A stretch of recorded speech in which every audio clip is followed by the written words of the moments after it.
Christensen, and I'm the coordinator of officials for IFAF in Europe. This is the bullet training tape for referees on runs to the outside in crews of 8. Now keep in mind, this is a baseline, so it's up to you to add your personal flavor to add more bullets to the list. And with that said, I hope you enjoy it, and I hope you find it useful.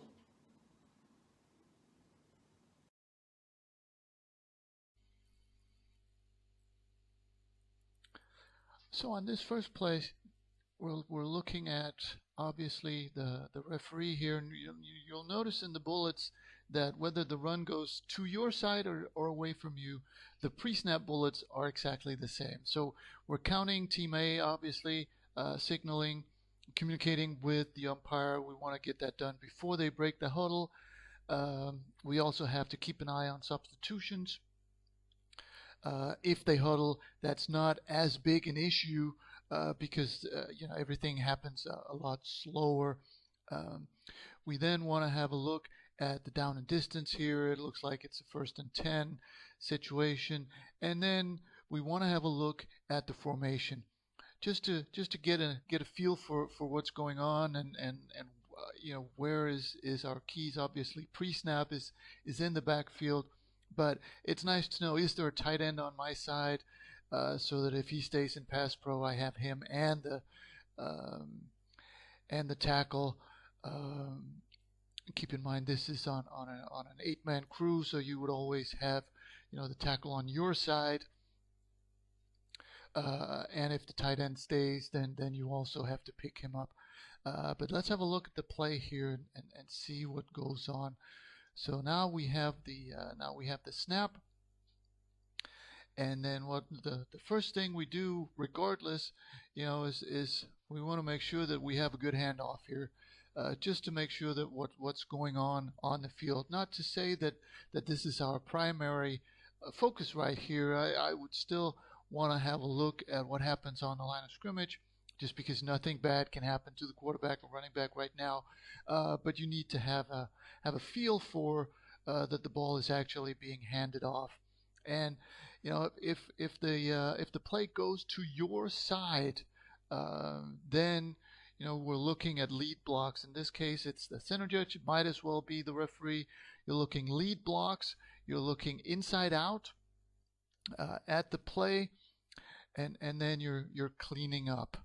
If, as it happens here, if the play goes away from you, as soon as that happens right there, now you just give up the ball and the runner to the center judge, and you become a cleanup guy. So you want to make sure that nothing happens to the quarterback here. He's completely alone. So you clean him up, and then you clean up on the O-line.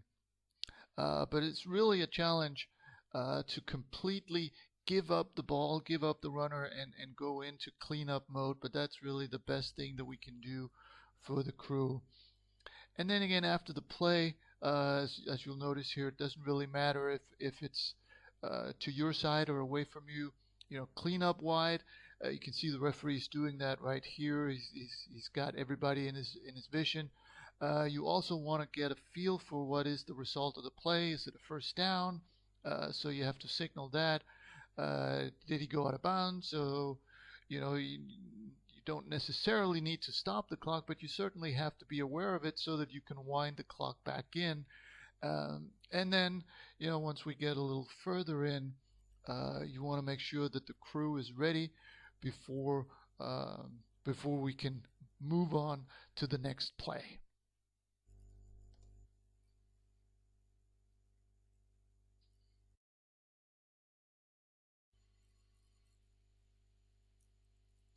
Here's another play, but the principles are really the same. We count team A, signal to the umpire. We check substitutions. We check the down and distance. It looks like a 1st and 10 here, and then we'll look at the formation here. We've got a double formation, but there is a tight end to our side, so we want to know who that is. We want to know what number he has, just like we want to know what the number of our tackle is, just in case the tight end stays in to pass protect, so that we can keep an eye on him and keep track of him. And then, of course, here we go with the snap.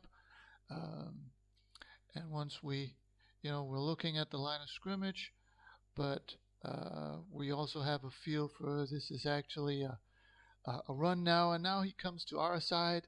Again, we're looking at the lead blocks. That could very well be our tackle or our tight end there, anybody in front of us, but really close to the runner because the other two players down there close to the 10, 11 yard line, they would be covered by either the wing or the deep wing or the back judge. So really, I would want to look at the guy there on the 18, 17 yard line, very, very close to the runner. Uh, Certainly going inside out, just because from the outside we've got help from the sideline officials. And then once he clears there, now we're more into cleanup. The runner has become the responsibility of the wing. So as referee, we want to be cleaning up. Had the referee been on the backside, still check the handoff, and then follow the quarterback, clean him up, make sure that he doesn't get hit, and then clean up the O line. Anything that happens between you and the runner basically is your responsibility. But again, make sure that you give up the runner so you don't look at him because we have other people, other officials looking at the runner. But nobody else cleaning up in your area. And after ball dies, again, whether it's to your side or away from you, clean up wide. Make sure that you know the result of the play. Here we're still inside the chain, and then dead ball officiating.